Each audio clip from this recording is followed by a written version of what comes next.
Hey guys, welcome back to the channel. Fabrizio Romano here as always to keep you posted on the transfer market. Many things to mention, guys, from Manchester United to Viktor Gyökeres, but also Andy Robertson, Luis Diaz, and so let's jump into it together.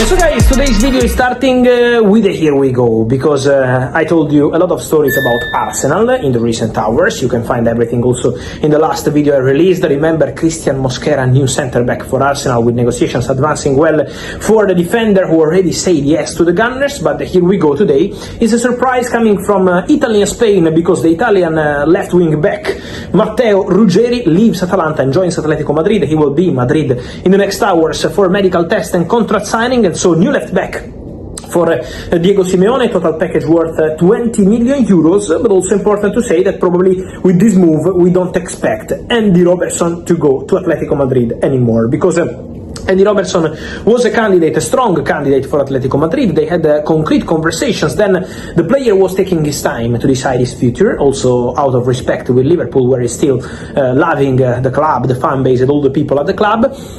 And then also, it's important to say that Atletico Madrid, as I told you several times here on the channel, wanted to pay a very small transfer fee or a free transfer for Andy Robertson from Liverpool. So that was not possible. Liverpool wanted their conditions to be respected. The player took his time, and so Atletico decided to go on a different, completely different kind of player, also in terms of age, and Matteo Ruggeri is joining Atletico Madrid. So that was also the update on Andy Robertson, waiting to see what he will decide for his future. Many questions on the future of Luis Diaz. Guys, at the moment, still nothing decided for the future of Luis Diaz, but let me mention that Barcelona, it was around 1 month ago, made an approach to Liverpool for Luis Diaz, and Liverpool closed the doors to the first approach from Barcelona. Then Barca started focusing on Nico Williams. For Luis Diaz, I maintain my information since April. He's a target for Al Nassr. Al Nassr want to sign a top winger. Al Nassr, when they convinced Cristiano Ronaldo to stay, also included the possibility to sign important players this summer, and Luis Diaz is a dream target for them.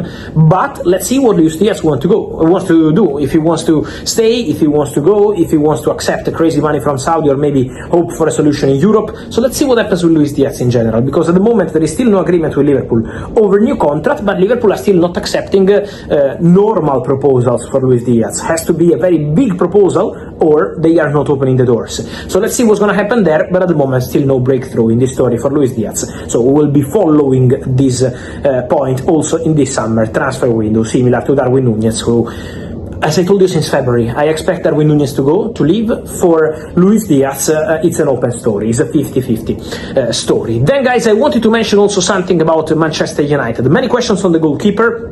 First of all, I keep denying the story on Andre Onana and Monaco, because at the moment there is nothing between Andre Onana and Monaco. So I'm getting strong denials from Monaco. They insist that the player is not a target this summer, so that's the position from Monaco. For Onana there is some interest from Saudi, but at the moment still no concrete proposal or advanced negotiations. And so if they get a bid for Onana, let's see what Man United will decide to do for the goalkeeper. Emi Martinez would be keen on a move to Man United, but at the moment no conversations, no negotiations, no talks, just because he's a player desire, but nothing else at the moment. And then many questions from you on Marco Carnesecchi, the goalkeeper from Atalanta for Manchester United, but my understanding as of today is that Manchester United have not started any serious or concrete negotiations with Atalanta for Carnesecchi. I'm not aware of concrete talks between Man United and Atalanta. They've been scouting several goalkeepers this year, including Carnesecchi, who is a very good one, but at the moment, to tell you there is a negotiation, there is a bid or whatever, I'm told that we are not at that stage of the story. We are at quite advanced stage of the story for another Manchester United target, in this case, yes, a top target for United, and this Bryan Mbeumo, because the conversation is advancing quite well between Manchester United and Brentford. Now let's say that Manchester United, with this new proposal sent around 6 days ago to Brentford for a total package in excess of £60 million, they are advancing, they are getting closer to an agreement for Bryan Mbeumo. They have an agreement with the player, and the player has been clear with Brentford, with maximum respect for the club, for the staff, for the teammates, for the fans. He loves Brentford, but he wanted to be very clear. Bryan Mbeumo wants to go to Manchester United, has an agreement with Manchester United. Man United hope to get the deal done next week, but at the moment still some work to do on the structure of the deal, structure of the add-ons, how to activate and when to pay these add-ons. So there is details of this total structure and package to be clarified for Bryan Mbeumo to go to Manchester United. The club remains optimistic, they want to get it done, they're advancing, they're pushing, but still some details to clarify in order to call this deal done. So let's be patient, but for sure Man United are working and advancing on this one, also because it's important to mention that the player is really helping Manchester United, showing his commitment, showing his intention to go there. Now it's gonna be time for the club to close the deal with Brentford, but conversations, from what I'm hearing, will continue also in the next days over the weekend between Man United and Brentford. Many of you keep asking me, and I always read your comments here on YouTube, also on Viktor Gyökeres, and the question from Man United fans is, has Viktor Gyökeres rejected Manchester United to go to Arsenal? Guys, let me explain the Gyökeres situation. Gyökeres has not told Man United, no, I'm not coming, goodbye.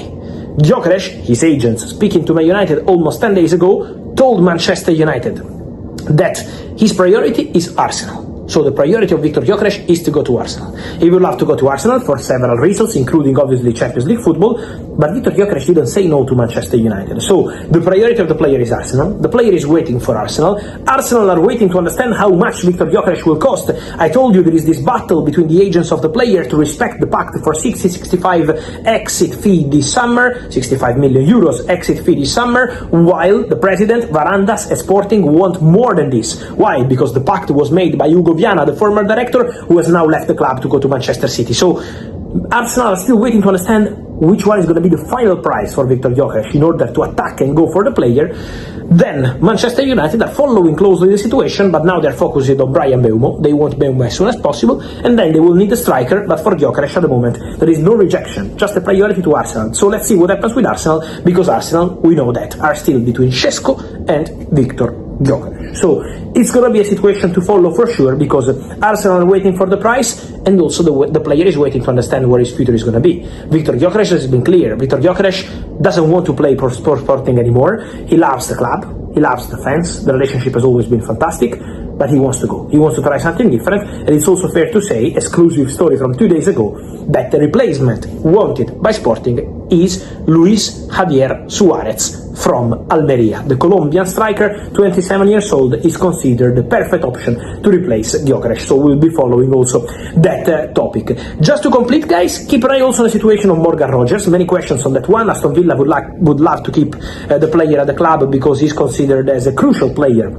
for Unai Emery, who wants the player to stay at Aston Villa, but many top clubs keep following the situation of Morgan Rogers. In case Aston Villa could decide to open the doors to an exit, be ready, because many top clubs are following the player. So Morgan Rogers has many suitors this summer. Villa insist they don't want to sell him, but let's see what's going to happen in the next days and weeks of the summer transfer window, because Morgan Rogers is attracting a lot of interest. And so guys, let me know your thoughts on all these stories, from Bryan Mbeumo, Manchester United goalkeeper stories, from Onana to Karaseki, Emi Martinez, Viktor Gyökeres moving on striker, and all the rest. Guys, let me know your opinion here in the comments. Remember to like this video, turn on the notification bell, subscribe to the channel. See you soon.